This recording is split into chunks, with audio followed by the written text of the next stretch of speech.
Okay, we are getting live. Okay, we are live. Sorry for the technical glitches today morning. A little bit of struggle. We are good now. Okay, so we started getting into the Ashtanga Yoga. We enumerated the Ashtanga Yoga. We had a long discussion why we need Ashtanga Yoga, because if you want to reach your highest goal of life, which is Kaivalyam, the biggest thing you have to do is to separate the seer from the seen, because the root cause is that Drishya Drishta Samyogaha. That was the basic problem. And for that to happen, we talked about a few things. One is Viveka Khyati, and also we wanted to make sure that that certain qualifications are required. And for that, Patanjali prescribes Ashtanga Yoga. So in verse 29, we enumerated what is Ashtanga Yoga. So let's go to verse 29, and then we will continue from there. So verse 29, we will go.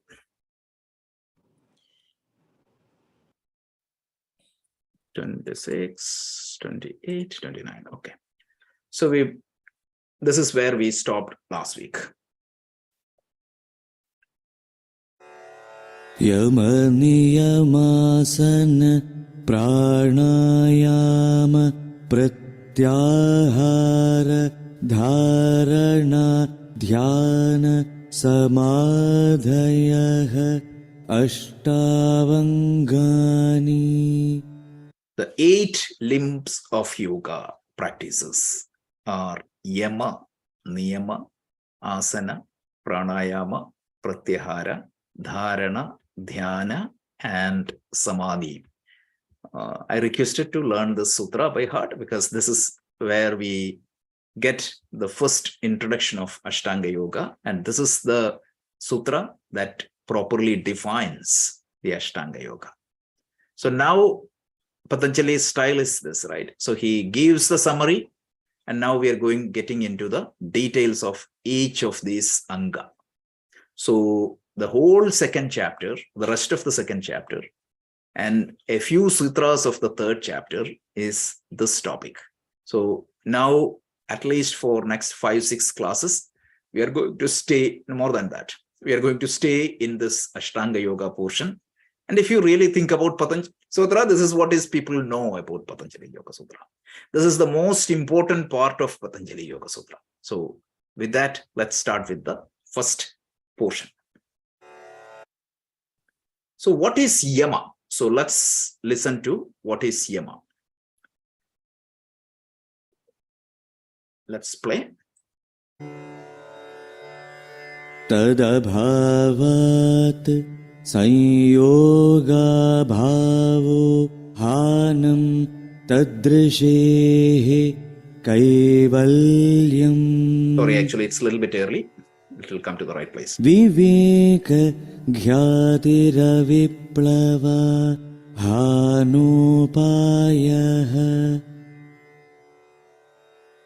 tasya saptadha prantabhumihi prajna yoganganushtanad ashuddhikshaye jnanadiptira-viveka gyatehe yama-niyamasana pranayama pratyahara dharana dhyana samadhayah ashtavangani. Ahimsa satyasteya brahmacharya parigraha yamaha. Sorry, what happened was the PowerPoint was not picking up the codec of the MP3 file suddenly. I think I may have to upgrade. That's why I had to go to the actual source and play it, if you wonder what happened. So a technical issue, which will be fixed next week. So, yama is defined. Yama is defined as ahimsa, satya, asteya, brahmacharya, aparigraha, yamaha. So, yama is defined. So, just one thing to keep in mind. A lot of people get confused over yama and niyama. So, the easiest way to think about yama and niyama is, yama means it is some guidance given to us, certain disciplines given to us, certain lifestyle approach given to us. For what? With respect to anything outside of me. This is the best definition of yama. People say that do's and don'ts and all. So don't think that way. This is a guidance given to us with respect to everything outside. That is known as yama. If you think niyama, it is a guidance given for me to follow. That's it. What I need to cultivate, what I need to do to be in this yogic lifestyle, that is niyama. Yama means what attitude, how do I relate with everything externally outside of me?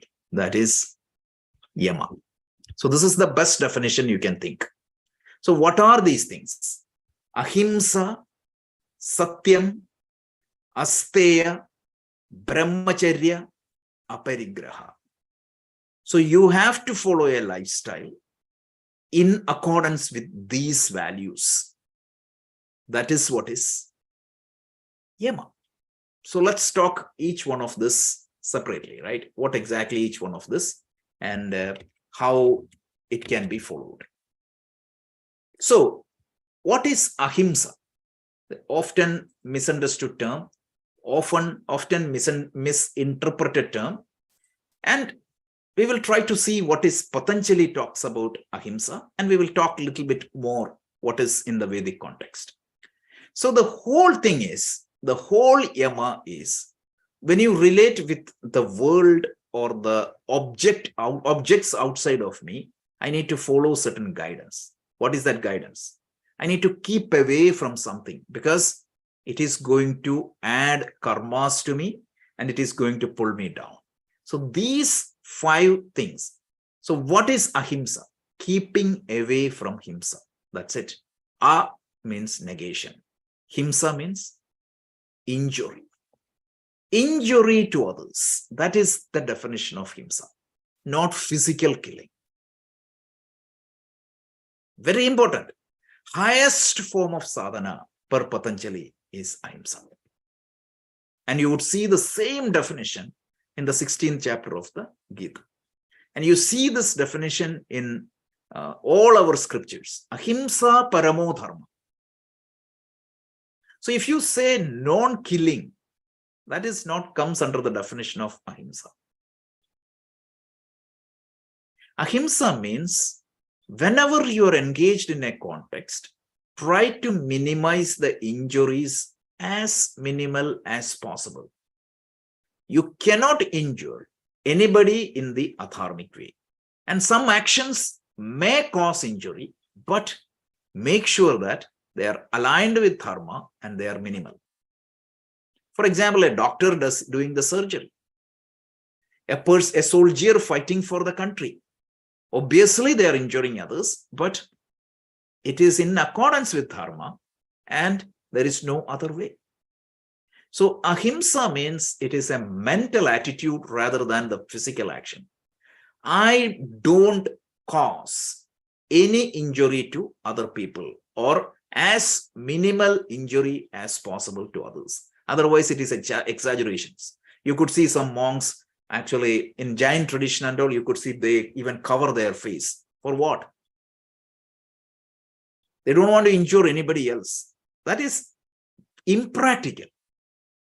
While you walk, ants may die. So if you are a pure ahimsavadi, then case you cannot live the life. See, life only can feed life. So, but make sure that you're very sensitive to that injury. So whatever you speak, whatever you think, and whatever you do follows this guidance. And the Vedas tells ahimsa paramo dharma. The greatest dharma one has to follow is non-injury.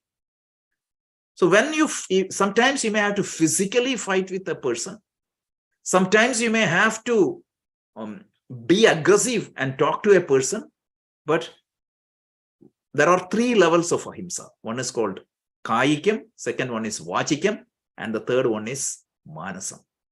So when you engage in any of these actions, make sure that at the mental level, you do not have any hatred and you don't want to injure any person. But physical level, obviously, suppose somebody comes and attack you, right? Step on your toes, you may have to push him back. Why you want to push him back? That's very important. I don't want to push him back. This is the definition given by Mahatma Gandhi, right? The proponent of the ahimsa, or an embodiment of ahimsa in the modern world. When somebody step on our toes, I'm pushing him out not to create injury for him, but to protect myself. So there was an incident in the Indian freedom struggle. I believe that it is Chauri Chaura. So these police came and they molested the women of that village. And what the men did, they sat quiet. What was their answer? Mahatma Gandhi taught us non-violence. So that's the time he stopped all the movements. No, not Chauri Chaura. I believe this is somewhere else. Chauri Chaura means crowd kill the police. That's not the one. There was another incident where they attacked the women and the men didn't act, and Gandhiji was furious. He said, my non-violence is not an inert, ineffectual slave mentality. This is the exact language he used. What we need, the ahimsa of the strong, not the weak. We need to be very strong. We need to be very courageous, but our words, action, and thoughts should not hurt any people. And if at all you have to have something, you're thinking and mentally, you should not do anything with an intention to injure anybody. This is ahimsa. And if you follow this one limb of yama, Patanjali tells all the other will follow, because this is that important. And next verse we will see this, how he defines this particular ahimsa. So the ahimsa is paramo dharma. It is keeping away from himsa. And this is the highest form of sadhana. Very important. And then, right, even the next one is asatya. Asatya means what? Keeping away from asatya. You have to keeping away from propagating the truth. So this has to be practiced at the body level, mind level, and action level. So that's the typo, Rajesh, that it should be satya, right? It is asatya. Ahimsa. Oh yeah, it means, yes, you're right. There is a typo. It has to be ahimsa, satya, no, it is asatya. It means keeping away. So yama is defined as, this is the attitude. You have to keep away from these 5 things. This is the attitude you are trying to do. So yeah, I need to check probably, because is it ahimsa, satya, astraya? Yeah, that should be satya. Yeah, it's a typo. Yeah, it should be a typo. Then I'll check. So, but the bottom line is you should keep away from asatya. So satya means what? Patanjali defines one condition here. He tells, not Patanjali, Vyasa, he tells the integration of your deeds with the words, with the thought. That's one thing. Now, can you tell all the satya? Because the word used is asatya. I think the word is asatya, because because the word satya means you cannot, it has a little bit difficulty, right? So in Bhagavad Gita, Krishna tells one point. Anudvekakaram vakyam satyam priyam hitam. because you cannot tell truth to always people. Suppose somebody is about to die, terminal diseases, the doctor may make it a little bit light. And there is a famous story of a monk, right? So a poor guy was chased by a thief, and he came to the ashram, and this monk was sitting there. So these thieves came and asked, where is this guy hiding? The monk was committed to truth. He said, he's sitting there. So it has to be priyam and hitam. So you understand, right? What we are trying to say is a mental attitude. You wanted to be dharmic, you wanted to be beneficial to other people, and you should avoid that saying or doing or thinking that which would be against the hitam of the people. So those things you need to communicate, and you need to be honest in your deeds and action. And this is satyam. So yeah, Vijay, I agree. I see a contradiction, because if it is satya, it has to be himsa. If it is asatya, it has to be himsa on the top. So it is not consistent for sure. So we need to adjust that. So that is asat satya. So ahimsa we need to follow, satya we need to follow, and the next one we need to follow is asteya. Asteya means keeping away from owning or taking ownership of something which really doesn't belong to us. Very powerful practice. So the loose translation is keeping away from stealing. Larger practice is what? If I adjust my tax return, right? So let's say that these monies I spent for a cause which was not intended. That also falls here. If I don't, let's say that if I have an employee and I'm not giving him the legitimate payment he deserves for, that is also there. And the commentary goes even further, right? If I'm an employee working for a company, and if I'm cutting the corners and not doing my job, bypassing it, that is also stealing. So this is very important on a larger context. Just try to do justice to you, what you do, and take only what really belongs to you. Meaning in the modern context, what legally demands to you. Don't cut corners there. So that's the asteya.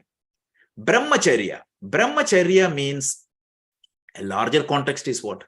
Your actions are in such a way that you always wanted to be with the higher. In the context of Yoga Sutra, it is pretty much limited to the sensual control. You wanted to control the senses so that it is not operating in an uncontrolled manner. So you put certain discipline, right? The Brahmacharya in the context of Vedanta has a larger meaning, but please note that in the context of Yoga Sutra, it is pretty much limited to the sense control. Patanjali's logic is, when you control the senses, naturally you will get closer to the Brahman or the reality. In Vedanta, you wanted to do something more. Your deeds should be aligned with the path of Brahman. But this is a pretty much limited context. And finally, aparigraha. Aparigraha means I think that this body belongs to me, this house belongs to me, this people belongs to me, this money belongs to me. Aparigraha means understanding that they are temporary resources given to me for this time and for this place. Let's say that if you are blessed with $1 million in the dream, what it does to you? Yes, it will help you to live a good life in the dream. But outside of that dream, they really don't, means you don't own them really. It is a temporary benefit given to you in that dream. So that's what it is. So like that, anything you own here, understand that it is just a convenience provided to me at this time, at this place, and operate it with that attitude. So Dayananda Swamiji always used to say, treat everything you own as if it's a luxury. And his famous quote I think I talked about this earlier. His famous quote is, the difficulty in the material world is you convert every luxury to a necessity. Every luxury becomes a necessity.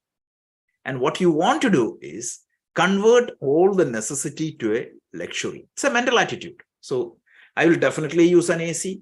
I will definitely use a car. I will definitely use a computer. But what is the attitude? It's a luxury given to me. So I'll still make use of it. What is the difference is I'll be more grateful. If that is not available, it will not create any emotional disturbances in me. Do you remember? I remember. I love music. I love to listen songs. Remember, in early 90s, let's say that a movie is getting released. Suppose you want to get that music. What was the option? You go and get an audio cassette. And yesterday only I just got an audio cassette. That's why I'm giving this example. That has only 8 songs. And out of that 8 songs, you like only 2. Legally, you don't have a choice. Of course, somebody used to record it and those are illegal. If you want strictly following rule, you listen to one song, you will fast forward, and exactly where to stop, you have no idea. You have to buy. So, but still, it was considered as a luxury at that point of time. Right now, if I go to Spotify, any movie comes in, I have the song there, just click and play it. But I take it for granted. If a song is not playing, like the other day, somebody posted in the Instagram, the kids are complaining about Spotify. The mother was telling they should have listened to the LP players and audio cassettes, then they won't. Everything is in your fingertip. Another example, I still remember when we got the first car, a Maruti 800, it didn't have AC. Right? Ambassador car at that point of time, it was a luxury for all of us if anybody had at that point of time. Right? So Swami Dayananda used to say the ambassador car is every new version brings glory to the previous version. Then only when Mark 4 comes in, people realize that how good is Mark 3, that type of car. AC won't work, it won't go in a high speed, but still we all consider that Maruti 800 as a luxury. Right now, if the AC is not working for 5 minutes, I get so irritated. So we converted those luxuries into necessities. And that is fine. You need to, that doesn't mean that you still need to stick with that old Maruti 800 car. You need to go with the new cars. You need to go with everything, but understand that these are luxuries. This is aparigraha. You are not owning it. It is a luxury given to me. It is something somebody given to me to use these facilities. And that is extended to even my body. That is extended to even my mind. It's all gift of God given to me. And sometimes it can go. So that is the attitude. So ahimsa, satya, astreya, brahmacharya, aparigraha. These are the attitude I should do with respect to everything outside of me. With respect to every beings, every objects, I follow ahimsa. I try to minimize the injury I create as much as possible. I try to be honest and truthful in my deeds, in my thinking, in what I speak. I try to take away the legitimate right of anybody else outside. That is asteya. Brahmacharya, I try to control my sense organs in such a way that I use them wisely. Sweets, what the tongue demands, 15 sweets or 5 sweets. But with understanding, I try to take a little bit. Movies, I like to watch. If I go with eyes and the mind, I watch a movie every day. But I know that I need to watch, but modest way. So I control it. That's brahmacharya. Aparigraha, I use everything around me with an understanding that it's a luxury given to me. They really don't belong to me. It is a tool given to me by my landlord, and eventually it will go. So that's it. use wisely. So again, please note from all these things, the key point is that I am being trained. What should be my relationship and attitude with everything outside of me? This is Yama. So Patanjali's scheme of things, before you practice meditation, this dharmic life is very important. This Yama and Niyama is essentially to ensure that I follow a dharmic life. This is very important. Okay, so let's continue. So the next sutra.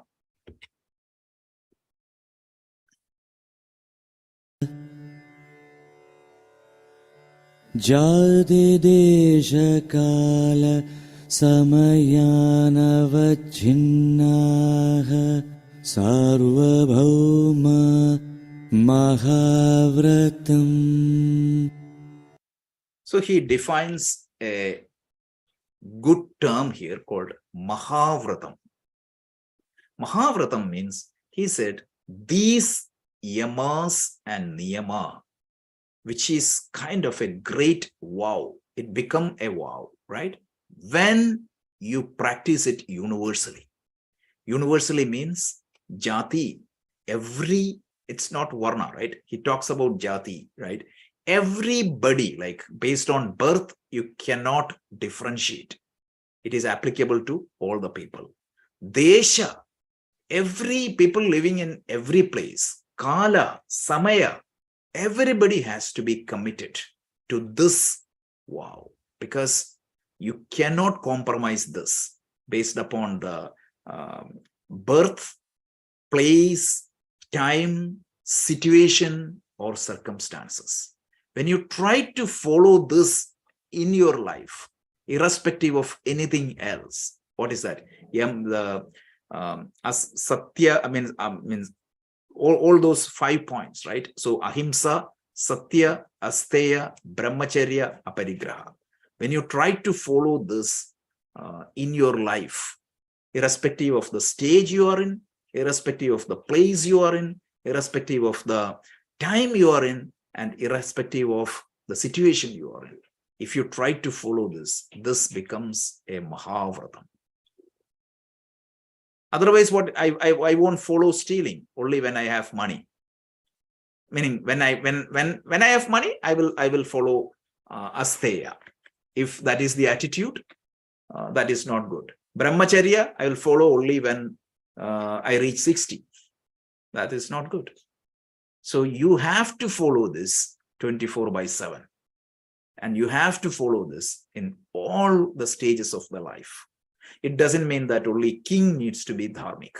No, it needs that the king and every subjects in the universe has to be dharmic.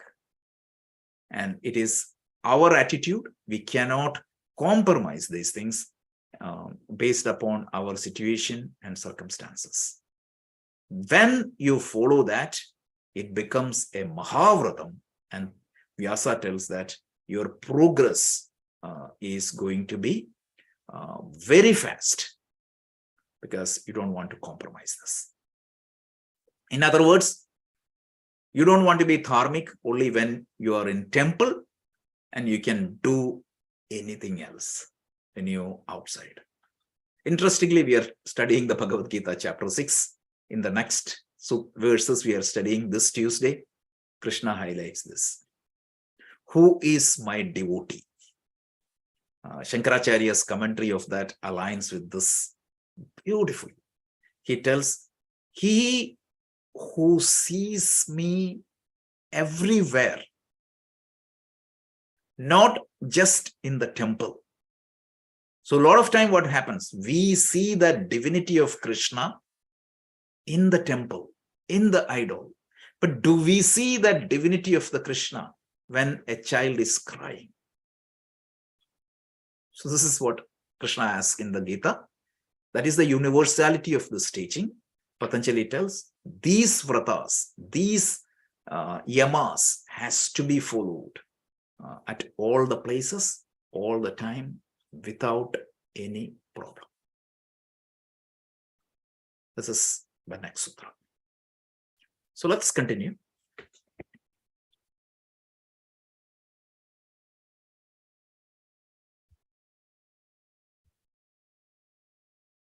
So now let's go to niyama. That's what? What is niyama? शौच सन्तोष तप स्वाध्यायेश्वर प्रणिधानानि नियमाः. It's very clear, very nicely defined. What is niyama?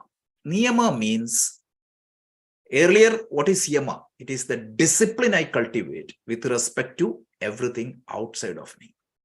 Now, the discipline I need to cultivate with respect to myself is called niyama.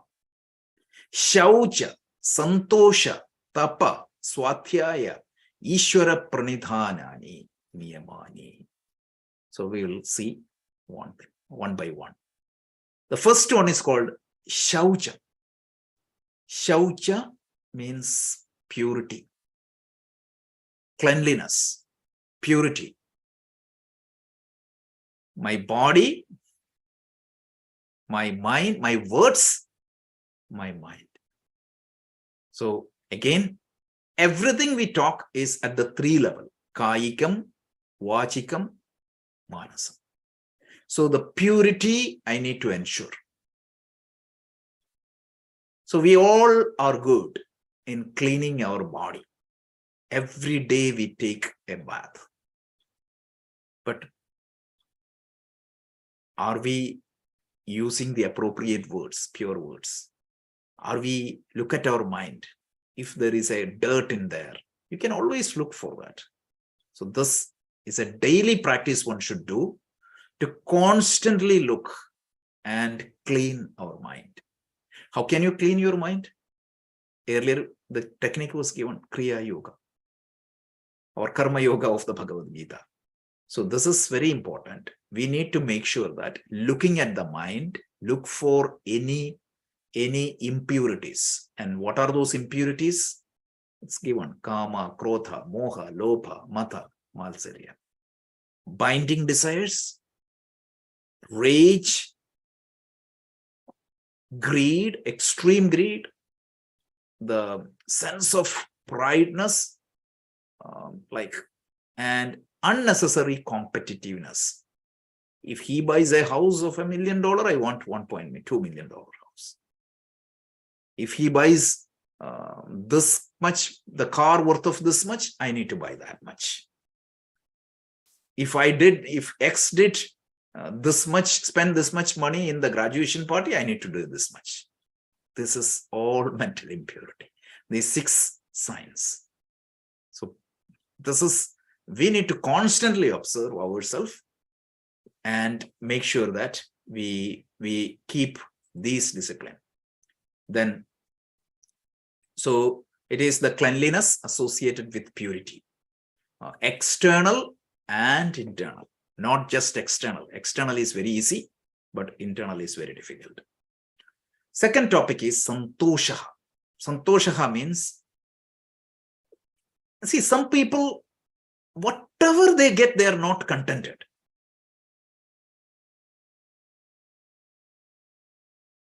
Right? Let's say that if they have 9 things to be happy, they will just sit and worry for that one thing. So Vyasa's commentary, he tells, this is not Vyasa because I'm quoting Shankara from the Gita because he is brilliant. He tells usually what happens is, imagine your mind or what you have inside your mind as a large canvas. And where exactly you pay your attention, imagine like a laser focused light. Let's say that in that large canvas, there are 9 blessings and 1 struggle. Typically, where exactly that laser focused attention goes? Only in that one area where you are struggling. So Shankara tells, easy way is expand the scope of that visibility. When you look at the larger context of life, this is where the gratitude meditation, the concept of gratitude meditation comes in. Every day, if you think that the very fact that you could sit and talk today, and that itself is a blessing, you can find out something for which you are happy. So this is that attitude. So and sometimes if you don't have an attitude, this is not good enough. See, I earned this much. Obviously, I should try for more, but please try to find happiness from what you have. And I'm pretty sure each one of us have that. So this is an attitude. So ability to keep contentment in spite of challenges. Now tell me, what is our dream? Yudhishthira was asked by Yaksha, what is the greatest miracle in life? Yudhishthira's answer was brilliant. He said, every day people die, but everybody think that I am eternal, right? I want to add one more thing. We know for sure that our problems are not going to end, but all of us will think that there will be a time in our life where there will be no problems and there will be only happiness. A lot of people visualize retirement like that. Please understand that there won't be a time in life where we will have no problems to face. There will be a lot of problems. So if you don't find happiness here and now, it will be very difficult to find in later point of time. So this attitude of santosha, we'll try it every day. We will try to find something we like, or something we wanted to do something, right? You can do little bit things. Maybe a small drive with the family, or a movie at the weekend, or eating out in a restaurant. I'm not going spiritual, right? I'm just telling the material thing. You can find or a game, right? A board game you play with a few friends. Whatever it is, find something and find certain activities which makes you happy and contented, and navigate the life. See, everybody's life is every day it is stress and strain. So in spite of that, you need to move. I remember Swami Sarvapriyananda was telling me one incident where he was telling one of the monk in the Ramakrishna mission got blind. Swamiji was very sad, right? Being blind means it is very, meaning Swami Sarvapriyananda was very sad to go and see him. But when he went and saw him, this Swamiji was making a lot of jokes and laughter and everything. And he asked him, he said, like, exactly he asked him, like, Maharaj, how can you behave like this? Then he said, probably the God don't want me to see all these nonsenses. That's why he made me blind. But there are hundreds of other things I can do. So irrespective means what happens to us, we may not have much control. Of course, if you have control, you have to change it, right? If there is a possibility to treat, you have to treat and come out of it. But if there is no way, if I sit here and cry, that doesn't make any sense. You need to find out a way to be happy under any circumstances. This is santosha. The next one is tapaha. Tapaha means it is heat. The ability to pursue, the consistent effort you put towards a spiritual goal, and to endure any pains you come in that endeavor. Like when you follow yama niyama, you may encounter a lot of challenges. If you follow that, in spite of all the difficulty, right? To follow asteya is not very easy. You may lose money, you may lose a lot of conveniences, but you're not cutting the corners of the dharma. So that consistent effort and ability to withstand the challenges arising out of that is tapaha. So these are mental attitude. The next one Patanjali tells is swadhyaya. Swadhyaya has a larger definition. In Patanjali's Yoga Sutra, Vyasa gives 2 points very clearly. The study of the Vedas. Let's expand the Vedas to the scriptures in the modern context. So study and understanding of the scriptures is swadhyaya. Second thing he tells is Pranava Japa, the chanting of the Om. I don't know why he put that as Swadhyaya, but these two he calls out. But it's very important to understand the scripture properly, because the scriptures are designed as practical guides for you to navigate the life. So if you don't know how to navigate the theory behind that, it is very difficult. So Swadhyaya is very important. Finally, Ishwara Pranidhana. Ishwara Pranidhana, Patanjali, the Vyasa defines it as Ishwara Arpana Buddhi, Prasada Buddhi. You give that your trust to Ishwara. So here you see a huge deviation of Yoga Sutra from the Sankhya school. So this Ishwara Pranidhana is closer to Vedanta. Whereas in Sankhya, they don't recognize an Ishwara, just a metaphysical background. Sankhya, there is no Ishwara between Prakriti and Purusha. But in the case of Vedanta, we have an idea of Ishwara. So Patanjali deviates completely from Sankhya and talk about Ishwara Pranidhana. You have to surrender to Ishwara. And how? With Ishwara Arpana Buddhi and Prasada Buddhi. This is very important.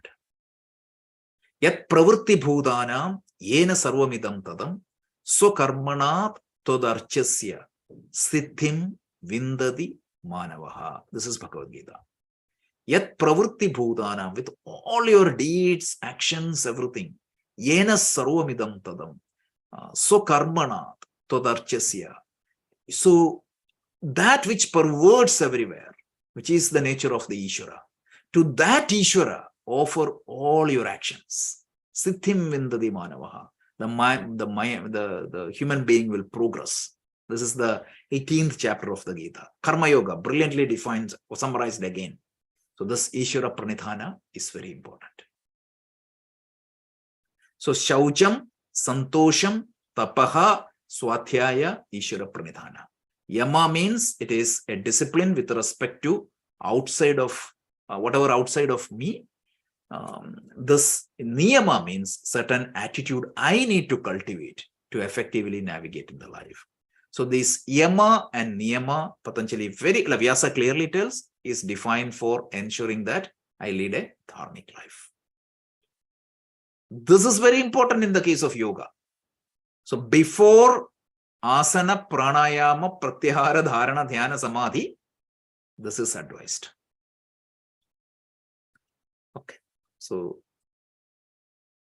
let's go to the next sutra, which is called Pratipaksha Bhavana. Vitarka badhani Pratipaksha Bhavanam. This is very important. So Patanjali tells, it's not easy to follow this yamas and niyamas. It's very easy to talk, but very difficult to practice. So often what happens, wrong and doubts, wrong ideas or wrong arguments or doubts may pop up in the mind of sadhakas, and that will overpower him. And this will affect his progress in yama and niyama. So one tip he gives, at that time what you should do. Whenever you have such thoughts, what you need to do is develop a Pratipaksha Bhavana. Pratipaksha Bhavana. Pratipaksha Bhavana means when I am tempted with, say, Brahmacharya.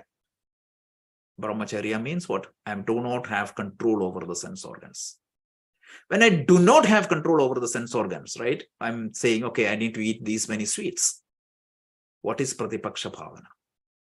Two things. One is, if I don't do that, what are the benefits?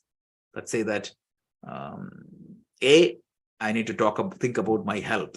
What benefits my health is going to have, and what impacts I'm going to avoid because of not doing it.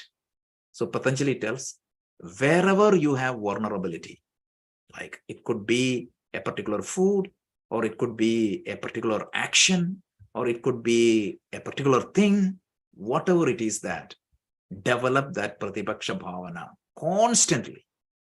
You always sit and think about the consequences. right? Suppose somebody was addicted in drinking. I remember, like, it was back in India, one of my person known to me, he drinks and drinks and drinks and his liver is completely gone. The doctor said, like, next time he said, can I take an exception? He said, I don't have any problem, but before that you do something. Make sure that you order a panthal, you order all the arrangements and everything for your funeral, and then do it.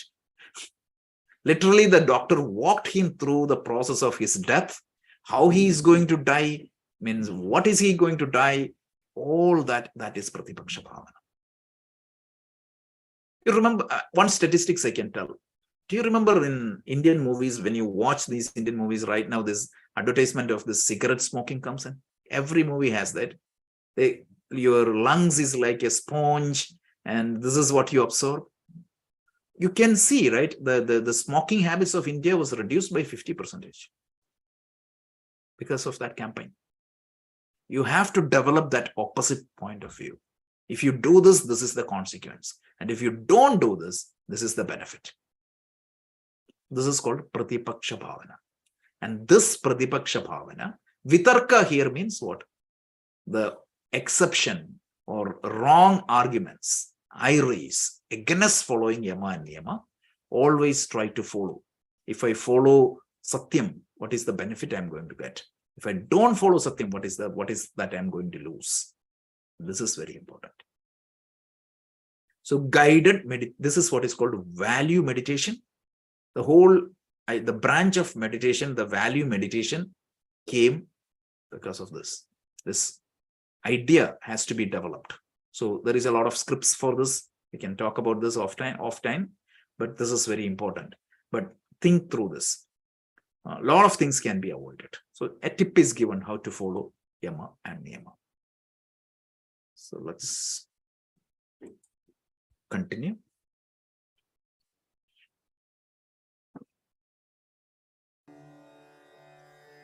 Vitarka himsadayah कृतकारितानुमोदिता लोभक्रोधमोहपूर्वका मृदुमध्याधिमात्रा दुःखाज्ञानानन्तभला इति प्रतिपक्षभावनम्. We already explained this. Ahimsa pratishthayam tatsannidham. Okay, so we already talked about this.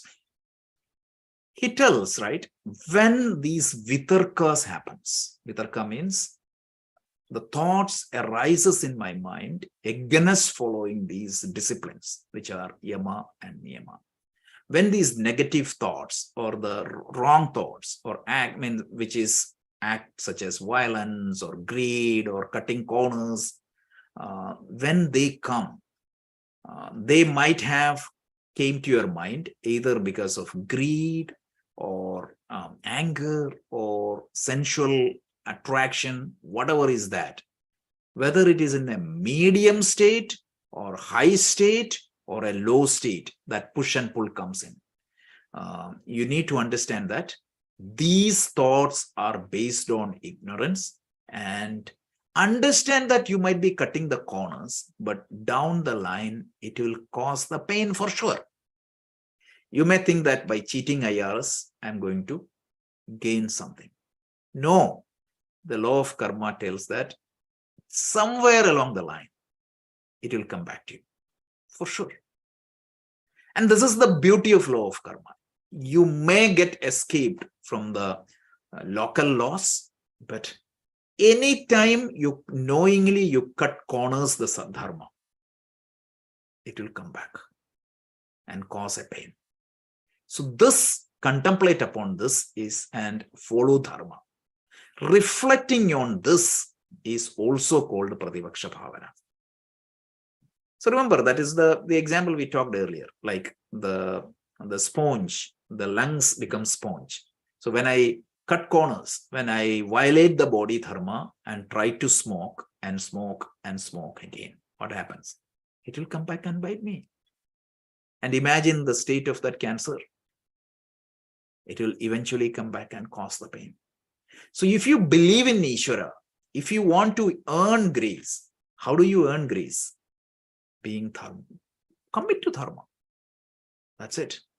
So this Pratipaksha Bhavana is not just thinking about the merit of what you get by following Yama and Niyama, also the contemplation of what I don't get and what I'm going to suffer if you don't follow this, like Yama and Niyama, also comes under the category of Pratipaksha Bhavana. So this is important. What I'm going to get if I follow these values, that will be helpful, and what I'm going to suffer if I don't follow this value. Vidhi and Nishedha. This is the style of our scriptures. If you follow this, you will get it. We were not asked to follow blindly anything, right? If you follow this, you get it. If I put my hand in the fire, this is the good old example in the Mahabharata. The fire will burn my fingers. If I get upset with the fire will say, I didn't burn you. You put it, you got it. So when you violate the dharma, Swami Dayananda beautifully explains this. When you rub your shoulders against dharma, what is going to happen? The bleeding will come. Who created the bleeding? Is that Ishvara? No. If you don't, if I don't follow the traffic rule, if I cut across a red light, I may get in an accident. Who caused it? I didn't commit to dharma.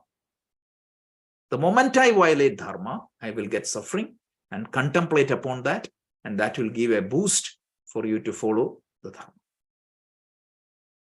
So this is what it is, a summary of what we said. So he tells, vitarkas are those points or ideas which are contrary to following Yama and Niyama. The three ways they affect us. This is Vyasa's commentary, the detailed commentary. One is, we may directly break these Yamas and Niyamas. Second one is, we will influence or induce others, like to break laws. Some people, they don't violate, but they will encourage other people to follow that.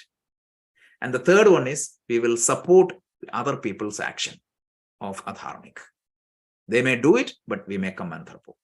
And these vitarkas are countless arguments we will manufacture in support of these things. And because of these arguments, we will represent or justifies this contrary behavior. Why I did, or why I influenced other people, why I supported other people. So when you act on this vitarka, whatever is the cause, they will end up in pain.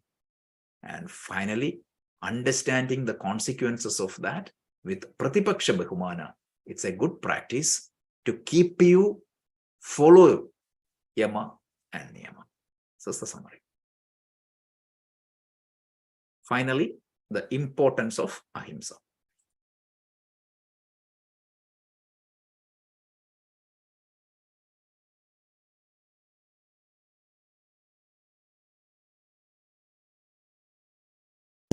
सत्यास्तेय brahmacharya परिग्रह यमाः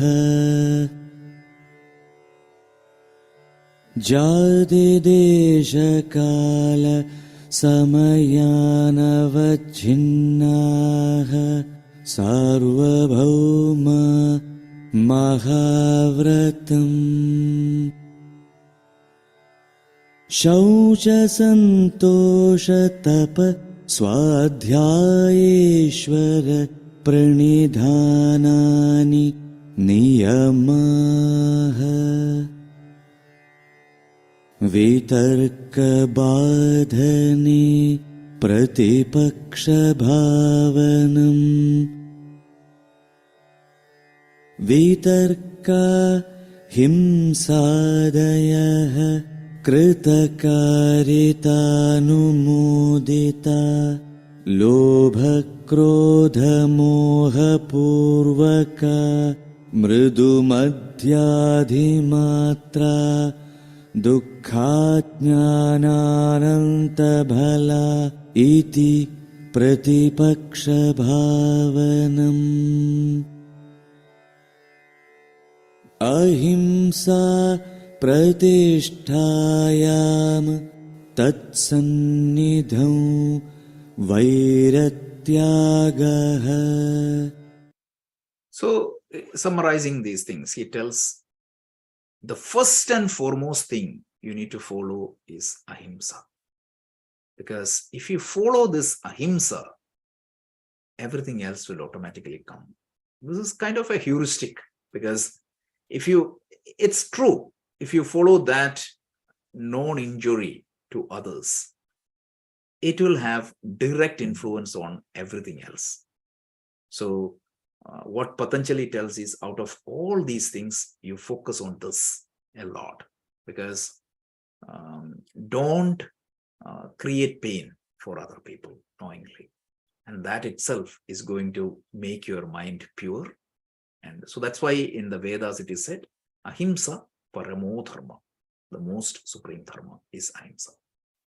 So this is what we can see today. I think we are at the top of the hour. Let's stop and do a quick Q&A or any additional comments on this. And apologies, we had a little bit of technical glitches. Next week, we can fix that and continue. So let me know what means any Q&A. We can start. Any questions or any comments?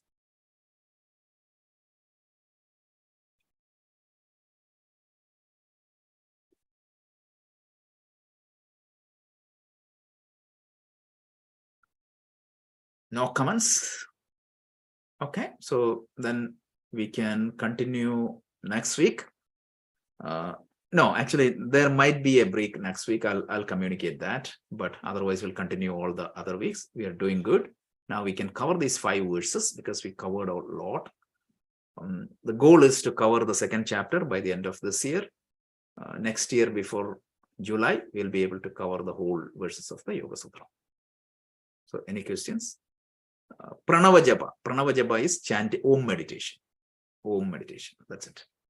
That is, Patanjali highlights that as a key thing.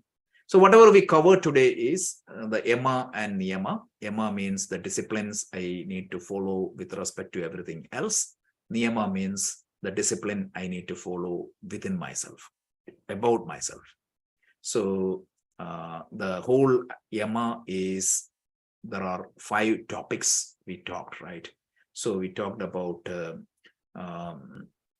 like ahimsa, satyam, asteya, brahmacharya, brahmacharya, and one more, aparigraha. So we talked about that. And then niyama, we talked about shaucham, santosham,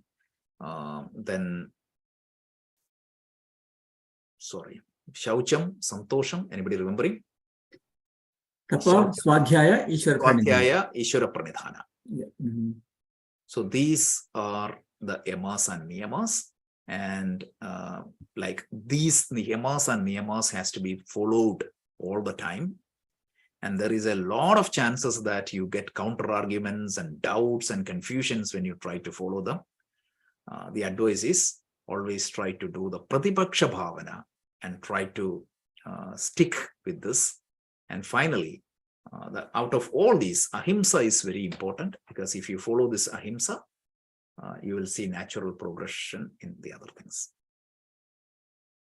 That's the summary. There's a question, Rajesh. So what is Pranava Japa is there? I already answered. Oh, okay. Yeah. And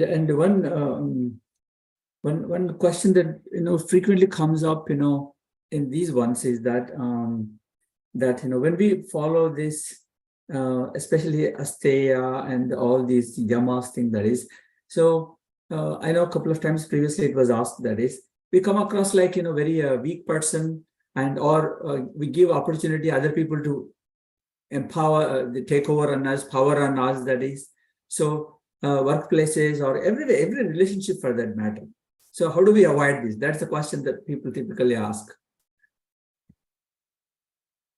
Yeah, it's step by step, because I think in Gita, Shankaracharya answers that very, very nicely. So in one of the commentary, he tells, if you are doing a boat ride and suddenly the boat sinks, will you be able to swim and escape? You never learned swimming. So what he tells is, you have to acquire that skill under controlled circumstances. So these yamas and niyamas, so that's why this Panchamaha Yajna is very important, and the practice of Karma Yoga is very important. So you need to build these mental muscles in a step-by-step manner, because when you think about Karma Yoga, you cannot follow Karma Yoga in everything you do on day one. But can't you do Karma Yoga in the Swatik karmas you do first? That itself is going to give you strength.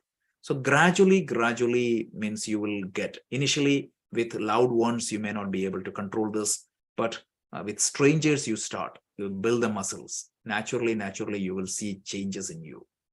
That is the way it should be practiced. You cannot do this on a day one. And that's why even Patanjali tells, like, do ahimsa, focus on ahimsa first, work on that, and develop this Pratipaksha Bhavana. Gradually, it will come. And more, some of these obstacles are going to come. We are going to talk about that in the upcoming verses.